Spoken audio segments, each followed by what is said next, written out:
સ્વપ્ન સુંદર ટાઉનશીપમાં અત્યારે જે વિવાદ ચાલી રહ્યો છે એમાં ખરેખર બિલ્ડર દ્વારા અથવા જે તે સમયે 2016 2011માં સોસાયટી જ્યારે બહાર પાડવામાં આવી હતી, બિલ્ડર અપૂર્વભાઈ ગિરીશભાઈ શેઠ જે સ્વપ્ન સુંદર ટાઉનશીપના માલિક છે, તેમણે જે તે સમયના કમિશનર, એટલે વાત કરીએ તો જે તે સમયના કમિશનર ગાંધી સાહેબ MA ગાંધી અને એ સમયે શાહ કરીને કમિશનર હતા 2016થી લઈને 20 સુધીમાં, ત્યારે એમની સાથે સાંઠગાંઠ મળીને અથવા તો ટાઉન પ્લાનના વિભાગના અધિકારીઓ સાથે સાંઠગાંઠ કરીને અહીંયા તમામ જે બાંધકામ થતા હતા એમને મંજૂરી અપાવી, NOC અપાવી દીધી। ત્યારે અત્યારે અમે જ્યારે જાણકારી મેળવી તો અહીંયા જે મંજૂરી આપવામાં આવી છે એ તમામ પ્રકારની મંજૂરી ગેરકાયદેસર છે। અપૂર્વભાઈ શેઠ અથવા તો જે કમિશનર ગાંધી અથવા ટાઉન પ્લાનિંગના વિભાગના અધિકારીઓએ અહીંના રહેતા તમામ રહીશો, એટલે કે માનીએ તો 100 પ્લોટ વેચાઈ ગયા છે, જેમાંથી 25 તો રહેણાંકી છે, 1 માળ નહીં, 2 માળ નહીં, તમામ પ્રકારની મંજૂરીઓ સાથે 2 માળના મકાન બન્યા છે। ત્યારે એરપોર્ટ ઓથોરિટી એવું કહી રહી છે કે આ તમામ મકાનો અમે તોડાવું છું, કારણ કે આ જમીન ઉપર એક પણ ઈંટ નથી મૂકી શકાતી, કારણ કે આ જમીનની જો હાઇટ જોવા જઈએ તો આ વિસ્તાર અમારા એરપોર્ટ ઓથોરિટીના રેડ ઝોનમાં આવે છે। આ જમીનની હાઇટ જો માપીએ તો 18.910 એમ આવે છે, જ્યારે અપૂર્વભાઈએ અથવા ટાઉન પ્લાનિંગના અધિકારીઓએ 8 એમ રજૂ કરીને NOC મેળવી દીધી। જ્યારે અમારે અહીંયા એરપોર્ટ ઓથોરિટીના આવ્યા પછી જો આ વિસ્તારનો સર્વે કરવામાં આવ્યો તો એની હાઇટ 18.910 મૂકવામાં આવી, જ્યારે જો 18.910 એની હાઇટ હોય તો અહીંયા એક ઈંટ પણ નથી મૂકી શકાતી। જો હકીકતમાં જો ગોટાળાની વાત કરીએ તો અપૂર્વભાઈ શેઠ દ્વારા જ્યારે NOC મેળવવામાં આવી હતી તે હું તમને NOC બતાવવા જઈ રહ્યો છું। કેમેરામેન વિનંતી કે જરાક અહીંયા નજીક કરે।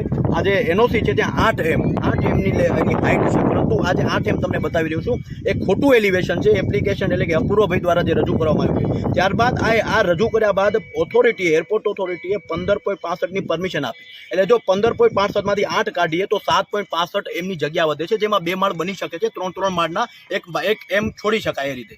પરંતુ જો આ તમામ વસ્તુને જો આ ક્યારે થયા, જ્યારે 15.65માંથી 8 બાદ કરીએ, પરંતુ જમીનની હાઇટ 8 નથી 18 છે, એટલે એરપોર્ટ ઓથોરિટીએ 15.65ની મંજૂરી આપી છે। જો 18ની હાઇટ હોય તો આ જમીન ઉપર એક ઈંટ પણ નથી મૂકી શકાતી, અને અહીંયા જે લોકો રહે છે, ગરીબ લોકો રહે છે, જેમણે પોતાની લોન લઈને મકાન બનાવ્યું છે, એ લોકોને તો કશું ખ્યાલ જ નથી, એ તો ગરીબ છે, એ લોકોએ તો અપૂર્વભાઈ ઉપર અથવા તો જે તે સમયના કમિશનર ઉપર, મહાનગરપાલિકા ઉપર ભરોસો કરીને અહીંયા મકાન લીધા છે। જ્યારે હવે એરપોર્ટ ઓથોરિટી એવું કહી રહી છે કે આ તમામ મકાનો તૂટવા જોઈએ। અમે તમામ આ બાબતનો રિપોર્ટ DGCએ જે એરપોર્ટ ઓથોરિટીના તમામ જે કાયદા કાનૂન બનાવે છે તેને રિપોર્ટ કર્યો છે। ત્યારે આ તમામ લોકો જ્યારે મુશ્કેલીમાં મૂંઝાયા છે, ત્યારે હું બીજી અગર જો વાત કરું તો 2016માં હું કેમેરામેન વિનંતી કરીશ કે 2016માં તમે જોઈ શકો છો 2016ની બીજા મહિનાની આસપાસ આ તમારી મંજૂરી મળી હતી। ત્યારે એરપોર્ટ ઓથોરિટી દ્વારા 21/12/2016માં સર્વે કરાવવામાં આવ્યો કે જમીનની ખરેખર હાઇટ શું છે, કે સાચું કોણ છે। ત્યારે સર્વે કરાવતા માલુમ પડે છે તેની હાઇટ છે 18.910, અને આ સર્વે થયા બાદ 2016માં તમે જોઈ શકો છો કે અહીંયા BMCના રિપ્રેઝેન્ટેટિવે પણ સિગ્નેચર કરી છે,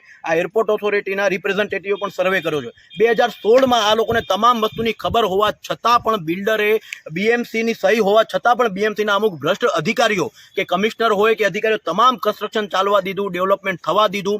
2016 બાદ તમામ જે ગ્રાહકો આવ્યા એમને પણ પ્લોટ લેવા દીધા, અને ભ્રષ્ટાચાર ચાલતો રહ્યો। અને હવે જ્યારે નવા કમિશનર NV ઉપાધ્યાય સાહેબ આવ્યા છે, તેમણે આ 2016નું આ લેટર ઉપર તાત્કાલિકપણે અમલ કર્યો અને અહીંયા થતું તમામ કન્સ્ટ્રક્શન અટકાવી દીધું છે।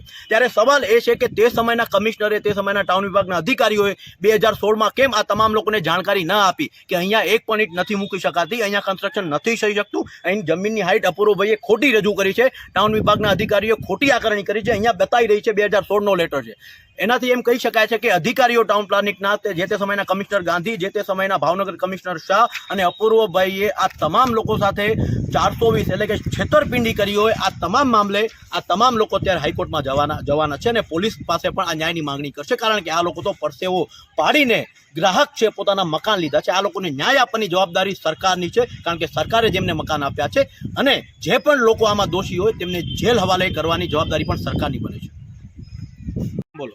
મારું નામ દિનેશભાઈ વાજા, અહીં સપના સુંદર ટાઉનશીપની અંદર પ્લોટ નંબર 101ની અંદર 2019થી રહું છું। ક્યારે તમે પ્લોટ લીધો હતો સપના સુંદર ટાઉનશીપ? 2018-19માં। કયા નંબરનો તમારો પ્લોટ છે? Plot number 101। તમે એમાં નીચે સિંગલ માળનું બાંધકામ કર્યું છે કે 2 માળનું? સિંગલ માળનું બાંધકામ। 2000 ને કઈ સાલમાં લીધો હતો? 2018માં અને 19માં બાંધકામ।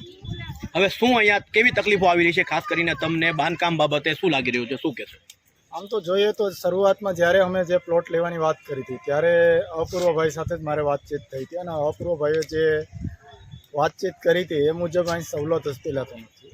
બીજી વસ્તુ કે પાણી, ગટર, આ તે લાઇટ વગેરે જે સવલતો મળવી જોઈએ એ અંગેની અમને જે ફોટા જે આપ્યા હતા જે તે સમયે અને મૌખિક વાત કરી હતી એ મુજબની સગવડતા જ મળી નથી, એટલે તો અમને અસંતોષ થયો છે. ડેવલપમેન્ટ થયું છે અહીંયા સોસાયટીનું જે પ્રમાણે વાયદા કર્યા હતા કે ભાઈ તમને હિંચકા આ તે બધું સોસાયટી એવું કંઈ થયું છે ડેવલપમેન્ટ? ના, ડેવલપમેન્ટ જરાય બિલકુલ નથી થયું. અને કહેવાનું મિનિંગ જાહેર અને કોમન પ્લોટ છે એની અંદર પણ પોતાનું ઇન્ડસ્ટ્રીયલનો જે તે સામાન હજુ હાલને તબક્કે પણ પડેલો છે.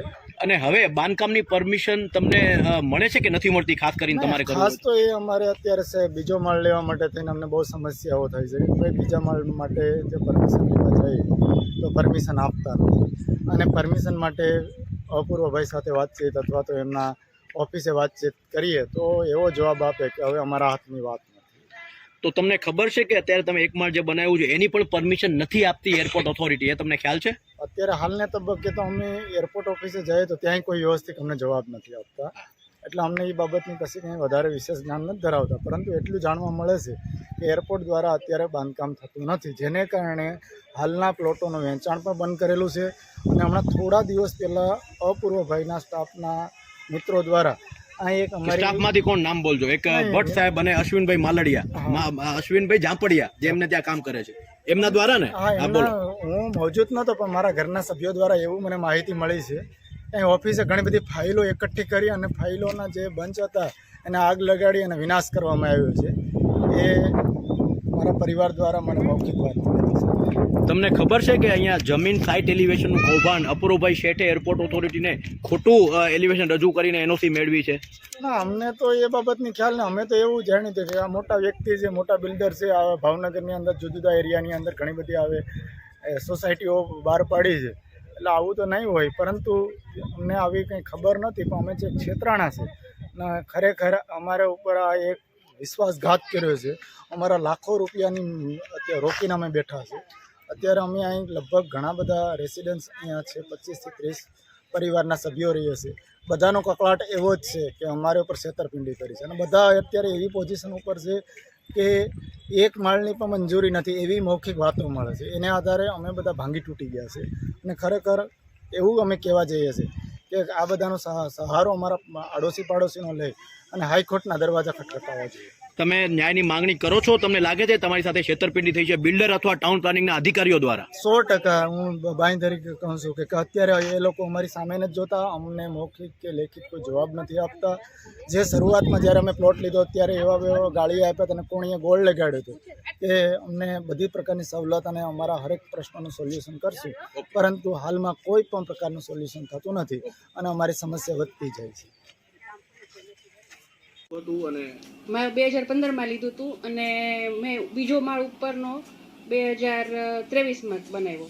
અને જ્યારે અશ્વિનભાઈએ મને કીધું હતું કે હા તમે તારે બનાવો, કાંઈ વાંધો નથી, કોઈ કાંઈ નહીં કે. 2023માં તમે મકાન બનાવી દીધું અશ્વિનભાઈના કયા? મકાન 2015માં બનાવેલું હતું. સિંગલ માળ બનાવ્યો? સિંગલ માળ 2015માં બનાવેલો હતો અને ઉપરના માળ મેં 2023માં લીધો. એ કોણે તમને કીધું બનાવી નાખો, કોઈ તકલીફ નહીં? અશ્વિનભાઈ. શું કીધું હતું અશ્વિનભાઈએ? અશ્વિનભાઈએ કીધું કે વાંધો નહીં, તમારે કોઈ કાંઈ નહીં, તમારે કોઈ તમને ઓલું નહીં થાય, તમે ઉપર 2 રૂમ બનાવી નાખો. અને એનું આખું નામ શું છે અશ્વિનભાઈનું? અશ્વિનભાઈ જાપડિયા. ઝાપડિયા છે. અમે છે ને અશ્વિનભાઈ થી જ ઓળખીએ છીએ. ત્યાં જઈએ એટલે અશ્વિનભાઈ જ કહેતા હોય એટલે અશ્વિનભાઈ શેઠ કન્સ્ટ્રક્શનમાં કામ કરે છે. માધવ દર્શન અપૂર્વભાઈ ગિરીશભાઈ શેઠ ને ત્યાં કામ કરે છે. ત્યાં કામ કરે. ઓકે, તેમણે કયા નંબરનો પ્લોટ એ બોલ? તમારું નામ? હું દીપા વિક્રમભાઈ આચાર્ય સ્વપ્ન સુંદરમાં રહું છું. મારા પ્લોટ નંબર છે 89. શું થયું છે? હવે પ્રોબ્લેમ અત્યારે આખી સોસાયટીનો છે કે એરપોર્ટ વાળાએ આપણને જે નોટિસો આપી છે કે ભાઈ ઉપર બાંધકામ કરવાની મનાઈ છે. પણ હું 2015માં મેં મકાન લીધેલું અને 2023માં મેં ઉપર રૂમ 2 બનાવ્યા છે. ત્યારે મેં અશ્વિનભાઈ સરને મને નથી ખબર પણ ત્યાં ઝાપડિયા ઈ સેટ કન્સ્ટ્રક્શનની માધવ દર્શનની જે કોમ્પ્લેક્સ છે એમાં ઓફિસમાં ઈ બેસે છે અને કામ કરે છે. તો હું ત્યાં પૂછવા ગઈ તો એને મને હા પાડી કે ના વાંધો નહીં, તમે તારે બનાવી નાખો. એટલે તમે ઓલું મંજૂરી વગર બનાવી નાખો એવી તમને કહેવામાં આવ્યું? હા. અને પછી મને એમ કીધું કે વેરો ની બધું હારોવાર આવે ને ત્યારે આવતા વર્ષે બધું જંત્રી માપી અને એ લોકો જે આવે ને પ્રમાણે પછી તમે વેરો ભરી દેજો. ત્યાં સુધીની વાત થઈ. ઓકે.